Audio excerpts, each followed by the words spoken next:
పగవాడికి కూడా రాకూడదు ఇలాంటి కష్టాలు అని అనుకునేలా తయారైందట మాజీ మంత్రి పార్థసారథి పరిస్థితి. ఎన్నికలు దగ్గర పడుతున్న టైంలో టీడీపీలోకి షిఫ్ట్ అవ్వడానికి రెడీ అయ్యారు ఈ Penamaluru YCP MLA. YCP ticket దక్కలేదని టీడీపీ వైపు చూస్తే ఆ పార్టీ మాజీ ఎమ్మెల్యే బోడే ప్రసాద్ ఆయనపై బగ్గుమంటున్నారు. పోనీ ఈసారి నూజివీడు నుంచి పోటీ చేద్దామనుకుంటే అక్కడి టీడీపీ ఇన్ఛార్జ్ ముద్రబోయినా మండిపడుతున్నారట. ఆ సహాయ నిరాకరణలతో ఏం చేయాలో అర్థం కాక తలపట్టుకోవాల్సి వస్తుందట ఆయనకి.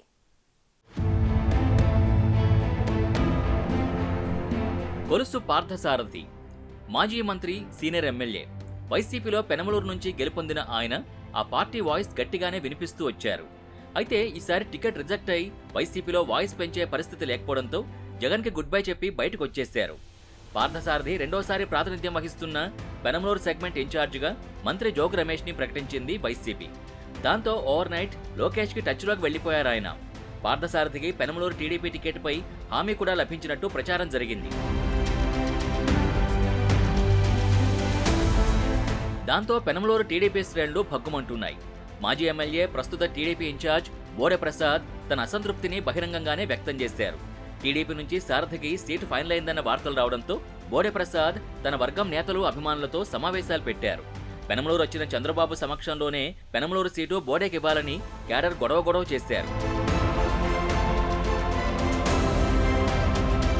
ఇన్నాళ్లు పార్థసారథి తమపై కేసులు పెట్టించినా కూడా భరించామని, ఇప్పుడు ఆయనకు సీటు ఇస్తామంటే ఎలా అంటూ బహిరంగ విమర్శలు మొదలుపెట్టారు. బోడే ప్రసాద్ పార్టీ ముఖ్యులతో మంతనాల తర్వాత పెనమలూరు టీడీపీ టికెట్ నాదే, గెలుపు నాదే అన్న స్లోగన్ ఎత్తుకున్నారు. ఆ క్రమంలో పార్థసారథి పెనమలూరుకి దూరమైనట్టే అని టీడీపీ క్యాడర్ భావిస్తోంది. అసలు పార్థసారథి ఇంకా పసుపు కండువా కప్పుకోలేదు. అలాంటిది ఇప్పుడే పెనమలూరులో అంత రచ్చ జరుగుతుంటే ఆయన పార్టీలోకి వచ్చి టికెట్ ఓకే అయితే పరిస్థితి ఎలా ఉంటుందో, పెనమలూరు తమ్ముళ్ల రియాక్షన్ ఏ రేంజ్లో ఉంటుందో అని ఆ పార్టీ నేతలు భయపడుతున్నారు. ఆ క్రమంలో పెనమలూరుకి బదులు నూజివీడు వెళ్లమని పార్టీ పెద్దలు పార్థసారథికి ఆఫర్ ఇచ్చినట్టు ప్రచారం మొదలైంది. దాంతో పెనమలూరు సీన్ నూజివీడుకు మారింది. పార్థసారథికి నూజివీడు ఆఫర్ ఇచ్చినట్టు జరుగుతున్న ప్రచారంలో నిజమెంతో కానీ ఆయన అప్పుడే అక్కడ టీడీపీ నేతలతో రెగ్యులర్ టచ్లోకి వెళ్లిపోయారట. సీక్రెట్ మీటింగులు పెట్టుకుంటూ మద్దతు కూడా కూడగట్టే పనిలో పడ్డారట. అయితే నూజివీడు టీడీపీ ఇన్ఛార్జిగా ఉన్న మాజీ ఎమ్మెల్యే ముద్రబోయిన వెంకటేశ్వరరావు గత 2 ఎన్నికల్లో ఓడిపోయినా క్యాడర్ని కాపాడుకుంటూ పార్టీ బలోపేతానికి కృషి చేస్తున్నారు.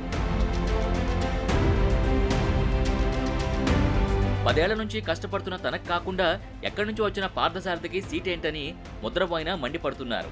పార్టీలో చేరకముందే నూజివీడు నేతలతో మంతనాలు సాగించడమేంటని ధ్వజమెత్తుతున్నారు. చంద్రబాబు సీటు తనకే అని హామీ ఇచ్చారని, అపోహలు నమ్మొద్దంటూ కార్యకర్తలకి ధైర్యం చెప్పే పనిలో పడ్డారు. పెనమలూరులో బోడే ప్రసాద్ ఇచ్చినట్టు సీటు నాదే, గెలుపు నాదే స్లోగన్ ని ముద్రబోయిన కూడా మొదలు పెట్టేశారు. అలా ముద్రబోయిన కూడా అడ్డం తిరగడంతో పోటీ చేసే విషయంలో ప్రశాంతత లేకుండా పోతోందని తెగ ఇదైపోతున్నారట పార్థసారథి.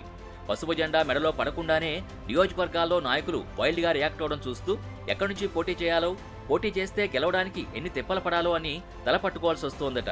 అసలే ఆయనకి టీడీపీ కొత్త, పైగా ఇప్పుడు కొత్త సెగ్మెంట్కి మారాల్సి వస్తే పరిస్థితి ఎలా ఉంటుందో చూడాలి మరి.